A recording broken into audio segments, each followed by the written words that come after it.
కానీ ఈ పార్లమెంట్ ఎన్నికల్లో హరీష్ రావు గారు సిద్దిపేటలో పూర్తి తన ఓట్లను బీజేపీకి బదిలీ చేసిండు.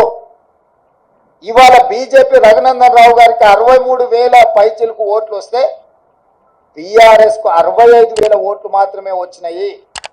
ఈరోజు బీఆర్ఎస్ మెజారిటీ సిద్దిపేటలో 2,500 ఓట్లు మాత్రమే. అంటే ఇప్పటి వరకు సిద్దిపేట నియోజకవర్గం మీద పూర్తి ఆధిపత్యాన్ని పట్టును ప్రదర్శించిన బీఆర్ఎస్, కేసీఆర్, హరీష్ ఇద్దరు బీఆర్ఎస్ ఓట్ల మొత్తాన్ని బీజేపీకి రఘునందన్ రావుకు బదిలీ చేయడం ద్వారా ఈరోజు మెదక్లో కాంగ్రెస్ పార్టీని ఒక బలహీన వర్గాల అభ్యర్థిని ఓడించడం జరిగింది. మాకు కేవలం సిద్దిపేటలో వచ్చిన మైనస్ వల్లనే ఈరోజు దాదాపుగా మేము మెదక్ పార్లమెంట్ సీటును ఓడిపోవడం జరిగింది. అంటే బీఆర్ఎస్ను నమ్మి నిలబడ్డ వెంకట్రామరెడ్డిని నమ్మించి మోసం చేయడమే కాకుండా కాంగ్రెస్ పార్టీని ఓడించాలా, కాంగ్రెస్ పార్టీ అంటేనే ఏవగింపు లేకపోతే కోపము ప్రదర్శించి ఆత్మ బలిదానం చేసుకొని అవయవ మార్పిడికి పాల్పడి ఈరోజు బీజేపీని గెలిపించారు. 7 పార్లమెంట్లలో ఆనాడు 37.5% ఓట్లు తెచ్చుకున్న బీఆర్ఎస్ ఈరోజు 16.5% ఓట్లకు పడిపోయింది రాష్ట్ర వ్యాప్తంగా. అంటే దాదాపుగా 22% ఓట్లు బీఆర్ఎస్ ఓట్లు బీజేపీకి బదిలీ చేసిండ్రు. 2023 శాసనసభ ఎన్నికలలో బీజేపీకి 13% ఓట్లు వచ్చినాయి. ఈ పార్లమెంట్ ఎన్నికల్లో 35.5% ఓట్లు వచ్చినాయి. సరిగ్గా బీజేపీ ఓట్లు 22.5% పెరిగితే బీఆర్ఎస్ ఓట్లు 37.5% నుంచి 16.5%కి పడిపోయినాయి అని అంటే సరిగ్గా 21%, 22% ఓట్లు బీఆర్ఎస్ వాళ్ళు బీజేపీకి బదిలీ చేసిండ్రు.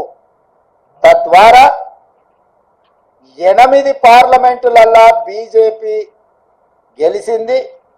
8 పార్లమెంట్లల్లా బీఆర్ఎస్ డిపాజిట్లు గల్లంతైనాయి.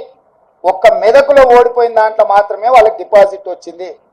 బీజేపీ గెలిచిన 8 సీట్లల్లా 7 సీట్లు బీఆర్ఎస్ తన ఉనికిని, తన డిపాజిట్లను కోల్పోవడం ద్వారా బీజేపీని గెలిపించింది. ఈరోజు పోతూ పోతూ చస్తూ చస్తూ ఇవాళ బీజేపీని గెలిపించే ప్రయత్నం ఈ రాష్ట్రంలో బీఆర్ఎస్ చేసింది. చంద్రశేఖరరావు, హరీష్, కేటీఆర్ చేసిండ్రు.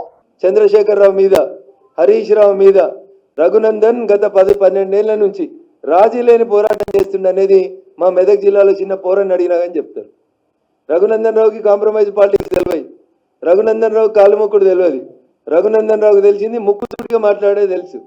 చంద్రశేఖరరావు అయినా గట్లే మాట్లాడతాడు, రఘునందన్ రావు, రేవంత్ రెడ్డి అయినా గట్లే మాట్లాడతాడు. 10 ఏళ్ళు జయ జయ హే తెలంగాణ జనని జయకేతనం అనే పాటను గుర్తించే సూరత్ లేదని చంద్రశేఖరరావుని నిండు అసెంబ్లీలో నిలదీసిన ఒకే ఒక ఎమ్మెల్యే ఎవడంటే అది రఘునందన్ రావు తప్పితే ఇంకొకరు కాదు. ఇలా దానికి సినిమా బాణీలు, సినిమా వేషాలు, సినిమా రంగులు అద్ది ఈయనేదో క్రెడిట్ కొట్టుకునే నాటకాలు చేసాడు. మాకు రాదు రేవంత్ రెడ్డి గారు. అందుకని నేను ఏమంటున్నా అంటే రేవంత్ రెడ్డి గారిని, హరీష్ రావు గారిని, నేను ఎవరు దయాదాక్షిణ్యాల మీద గెలవలే. మా భారతీయ జనతా పార్టీ బూత్ అధ్యక్షుల దగ్గర నుంచి మొదలుకుంటే మా మెదక్ పార్లమెంటు పరిధిలో ఉన్న ప్రతి కార్యకర్త తన్ మన్ ధన్ పెట్టి రగన్న గెలవాలని కొట్లాడితే ఆ అహంకారపూరితమైనటువంటి కేసీఆర్ కుటుంబానికి, హరీష్ రావు అనేటువంటి దుర్మార్గమైనటువంటి క్రియలకి మా మెదక్ పార్లమెంటు ప్రజలు ఇచ్చినటువంటి తీర్పు నా మెదక్ గెలుపు. నేను వాడేవాడో వీడేవాడో వేస్తే గెలవలేదు. నేను ఎవరి దయాదాక్షిణ్యాల మీద ఈ కుర్చీలోకి రాలేదు. అందుకని నా గురించి మాట్లాడే కంటే ముందు నోరు ఒళ్ళు 2 దగ్గర పెట్టుకోవాలని ఈ రాష్ట్ర ముఖ్యమంత్రి గారిని ఈ సందర్భంగా నేను హెచ్చరించడానికే ఇంత తొందరగా మీడియా ముందుకు రావాల్సి వచ్చింది. ఇంకో మాట కూడా చెప్పదలుచుకున్నా, నేను మాట్లాడగలుగుతా. ఏం మాట్లాడతావు రేవంత్, నువ్వు నాతో మాట్లాడాలంటే? ఎందుకు మరి మల్కాజ్గిరిలో నువ్వు ఎవరిని పెట్టినావు క్యాండిడేట్ను? పక్క జిల్లా వాళ్ళని తెచ్చి ఎందుకు పెట్టినావు? ఎవరికి అమ్ముడు పోయినావు? ఎవరికి అమ్ముకున్నావు మల్కాజ్గిరి సీటు? ఎంతకు అమ్ముకున్నావు? నువ్వు గెలిచిన సిట్టింగ్ సీట్ ఓడిపోతే మాట్లాడే తెలివి లేనివి మెదక్ గురించి ఎందుకు నువ్వు మాట్లాడుతూ ఉన్నావు? ఏదో బీసీ బిడ్డనట, ఎప్పుడు యాదికి వచ్చిర్రు బీసీ బిడ్డలు? ఆ బీసీ బిడ్డ నీ మహబూబ్ నగర్ ఒక్కడు గెలిచిండు కదా, మరి ఆ బీసీ బిడ్డకి ఎందుకు మంత్రి పదవి ఇవ్వలేదు? ఆ కులం మీద అంత ప్రేమ ఉంటే, బీసీల మీద అంత ప్రేమ ఉంటే క్యాబినెట్లో సగం ఎందుకు ఇవ్వలే? ఏదో బీసీ కులగణన చేస్తాం కాంగ్రెస్ చెయ్యి, 6 నెలల నుంచి ఎవడొద్దన్నాడు? సర్పంచ్ ఎలక్షన్లలో కూడా ఇదే రిజల్ట్ వస్తుంది. ఆడలేక మధ్యలో ఓడిందని గెలవడం చేతగాక సొంత ఊర్లో గెలవనున్నాడు, పక్కన ఉన్నవానికి శుద్ధులు చెప్తాడు. సొంత ఎంపీ ఓడిపోతివి, సొంత ఊర్లో ఎమ్మెల్సీ ఓడిపోతివి, ఆఖరికి నీ పాలమూరులో నాకు అనరాదా అన్న, వంశీచంద్ అంటే నీకు పడదు, వంశీచంద్కి ఢిల్లీలో పరపతి ఉంది కాబట్టి వంశీచంద్ని ఓడగొట్టేందుకు నువ్వు ఒక పక్క పార్టీకి మద్దతు ఇచ్చినావని నాకు అనరాదా అన్న? నేను మస్తుగా అనగలుగుతా, మంచి మంచి మాటలు అనగలుగుతా, తలకాయ ఆడబెట్టుకోవాలని కూడా అర్థం కాని మాటలు అనగలుగుతా. కానీ నేను అంటలేను, ఎందుకంటే మా అమ్మ నాన్న నాకు సంస్కారం నేర్పించారు కాబట్టి.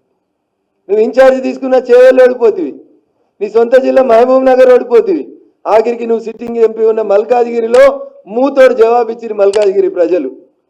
ఏం మాట్లాడుతా ఉన్నావు? నాకు హరీష్ రావు సపోర్ట్ చేసినది, నీకు చేతనైతే భుజంగరావు అనేటువంటి ఏసీపీ చెప్పిన స్టేట్మెంట్ మీద ఎందుకు హరీష్ రావు అనేటువంటి అరెస్ట్ చేస్తలేవో చెప్పు. ఓటుకు నోటు కేసులో నిన్ను పట్టపగలు బొక్కలు ఇరిచి గుంజుకపోయారు కదా, మరి ఇలా భుజంగరావు చెప్పిన స్టేట్మెంట్ మీద హరీష్ రావుని కాపాడుతుంది ఎవరో చెప్పాలి రేవంత్ రెడ్డి. ఎందుకు అరెస్ట్ చేస్తలేవు హరీష్ రావుని? కాళేశ్వరంలో కుంభకోణం అయింది, ఎవరు? నీళ్ళ మంత్రి హరీష్ రావు కాదా? ఎవరు హరీష్ రావు తోటి ములాఖత్ అయింది? నువ్వా నేనా?